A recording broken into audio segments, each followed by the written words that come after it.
आप सभी शिव प्रेमी भक्तों को मेरा प्रणाम। आज शिव महापुराण की कथा श्रवण करेंगे। अध्याय रुद्र संहिता के सृष्टि खंड के अध्याय 40 का, जिसमें देवताओं सहित ब्रह्मा का विष्णु लोक में जाकर अपना दुख निवेदन करना, श्री विष्णु का उन्हें शिव से क्षमा मांगने की अनुमति दे उनको साथ ले कैलाश पर जाना तथा भगवान शिव से मिलना। नारद जी ने कहा, विधाता महाप्रयाग, आप शिव तत्व का साक्षात करने वाले हैं। आपने यह बड़ी अद्भुत एवं रमणीय शिव लीला सुनाई है। तात वीर वीरभद्र जब दक्ष के यज्ञ का विनाश करके कैलाश पर पर्वत पर चले गए तब क्या हुआ, यह हमें बताइए। ब्रह्मा जी बोले, नारद, रुद्रदेव के सैनिकों ने जिनके अंग भंग कर दिए थे, वे समस्त पराजित देवता और मुनि उस समय मेरे लोक में आए। वहाँ मुझ शंभु को नमस्कार करके सबने बारंबार मेरा स्तवन किया। फिर अपने विशेष क्लेश को पूर्ण रूप से सुनाया। उसे सुनकर मैं पुत्र शोक से पीड़ित हो गया और अत्यंत व्यग्र हो व्यथित चित्त से बड़ी चिंता करने लगा। फिर मैंने भक्ति भाव से भगवान विष्णु का स्मरण किया। इससे मुझे समयोचित ज्ञान प्राप्त हुआ। तदंतर देवताओं और मुनियों के साथ में विष्णु लोक में गया और वहाँ भगवान विष्णु को नमस्कार एवं नाना प्रकार के स्तोत्रों द्वारा उनकी स्तुति करके उनसे अपना दुख निवेदन किया। मैंने कहा, देव, जिस तरह भी यज्ञ पूर्ण हो, यजमान जीवित हो और समस्त देवता तथा मुनि सुखी हो जाए, वैसा उपाय कीजिए। देव रामानाथ, देव सुखदायक विष्णु, हम देवता और मुनि निश्चय ही आपकी शरण में आए हैं।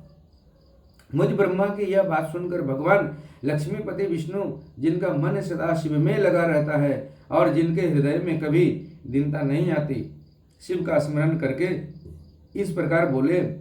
श्री विष्णु ने कहा, देवताओं, परम समर्थ तेजस्वी पुरुष से कोई अपराध बन जाए तो भी उसके बदले में अपराध करने वाले मनुष्यों के लिए वह अपराध मंगलकारी नहीं हो सकता। विधाता, समस्त देवता परमेश्वर शिव के अपराधी हैं, क्योंकि इन्होंने भगवान शंभु को यज्ञ का भाग नहीं दिया।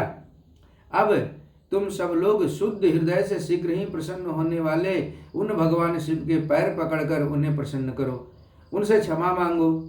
जिन भगवान के कुपित होने पर यह सारा जगत नष्ट हो जाता है तथा जिनके शासन से लोकपालों सहित यज्ञ का जीवन शीघ्र ही समाप्त हो जाता है, वे भगवान महादेव इस समय अपनी प्राणवल्लभा सती से बिछुड़ गए हैं तथा अत्यंत दुरात्मा दक्ष ने अपने दुर्वचन रूपी बाणों से उनके हृदय को पहले से ही घायल कर दिया है। अतः तुम लोग शीघ्र ही जाकर उनसे अपने अपराधों के लिए क्षमा मांगो। विदे, उन्हें शांत करने का केवल यही सबसे बड़ा उपाय है। मैं समझता हूँ ऐसा करने से भगवान शंकर को संतोष होगा। यह मैंने सच्ची बात कही है। ब्राह्मण, मैं भी तुम सब लोगों के साथ शिव के निवास स्थान पर चलूंगा और उनसे क्षमा मांगूंगा। देवता आदि सहित मुझ ब्रह्मा को इस प्रकार आदेश देकर श्री हरि ने देवगणों के साथ कैलाश पर्वत पर जाने का विचार किया। तदंतर देवता मुनि और प्रजापति आदि जिनके स्वरूप ही हैं, वे श्री हरि उन सबको साथ ले अपने वैकुंठ धाम से भगवान शिव के शुभ निवास गृह श्रेष्ठ कैलाश को गए। कैलाश भगवान शिव को सदा ही अत्यंत प्रिय है। मनुष्यों से भिन्न किन्नर, अप्सराएं और योग सिद्ध महात्मा पुरुष उसका भली भांति सेवन करते हैं तथा वह पर्वत बहुत ही ऊंचा है। उसके निकट रुद्रदेव के मित्र कुबेर की अलका नामक महादिव्य एवं रमणीय पुरी है, जिसे सब देवताओं ने देखा। उस पुरी के पास ही सौगंधिक वन भी देवताओं की दृष्टि में आया, जो सब प्रकार के वृक्षों से हरा भरा एवं दिव्य था। उसके भीतर सर्वत्र सुगंध फैलाने वाले सौगंधिक नामक कमल खिले हुए थे। उसके बाहरी भाग में नंदा और अलकनंदा, ये दो अत्यंत पावन दिव्य सरिताएं बहती है। जो दर्शन मात्र से प्राणियों के पाप हर लेती है। यक्षराज कुबेर की अलकापुरी और सौगंधिक वन को पीछे छोड़कर आगे बढ़ते हुए देवताओं ने थोड़ी ही दूर पर शंकर जी के वट वृक्ष को देखा। उसने चारों ओर अपनी अविचल छाया फैला रखी थी। वह वृक्ष 100 योजन ऊंचा था और उसकी शाखाएं 75 योजन तक फैली हुई थी। उस पर कोई घोंसला नहीं था और ग्रीष्म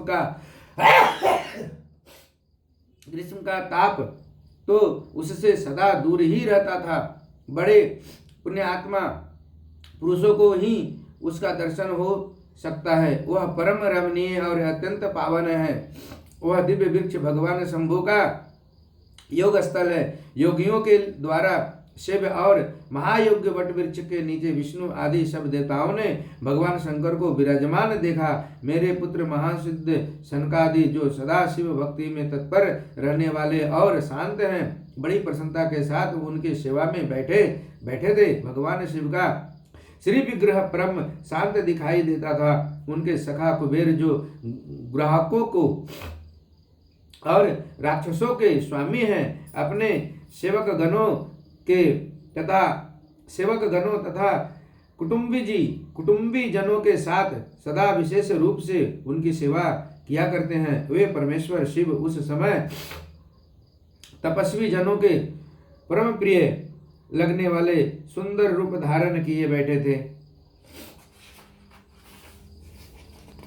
भस्म आदि से उनके अंगों की बड़ी शोभा हो रही थी। भगवान शिव अपने वत्सल स्वभाव के कारण सारे संसार के सुहृद हैं।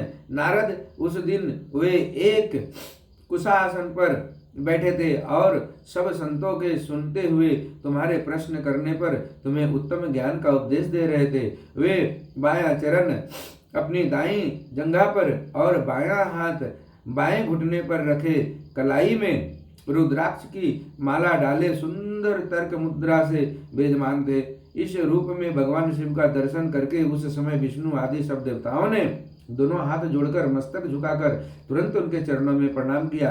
मेरे साथ भगवान विष्णु को आया देख सत्पुरुषों के आश्रय दाता भगवान रुद्र उठकर खड़े हो गए और उन्होंने सिर झुकाकर उन्हें प्रणाम भी किया। फिर विष्णु आदि सब देवताओं ने जब भगवान शिव को प्रणाम कर लिया तब उन्होंने मुझे नमस्कार किया। ठीक उसी तरह जैसे लोगों के उत्तम गति प्रदान करने वाले भगवान विष्णु प्रजापति कश्यप को प्रणाम करते हैं। तत्पश्चात देवताओं, सिद्धों, गणाधीशों और महर्षियों से नमस्कृत तथा स्वयं भी श्री विष्णु को एवं मुझको नमस्कार करने वाले भगवान शिव से श्री हरि ने आदर पूर्वक वार्तालाप आरंभ किया। आज की कथा यहीं गुरु चरणों में विराम करता हूँ। तब तक के लिए आप सबको मेरा प्रणाम। आगे की कथा अगले वीडियो में सुनेंगे, जो होगा देवताओं द्वारा भगवान शिव की स्तुति, भगवान शिव का देवता आदि के अंगों के ठीक होने और दक्ष के जीवित होने का वरदान देना, श्री हरि आदि के साथ यज्ञ मंडप में पधार कर शिव का दक्ष को जीवित करना तथा दक्ष और विष्णु आदि के द्वारा उनकी स्तुति। हर हर महादेव। नमः शिवाय, नमः शिवाय।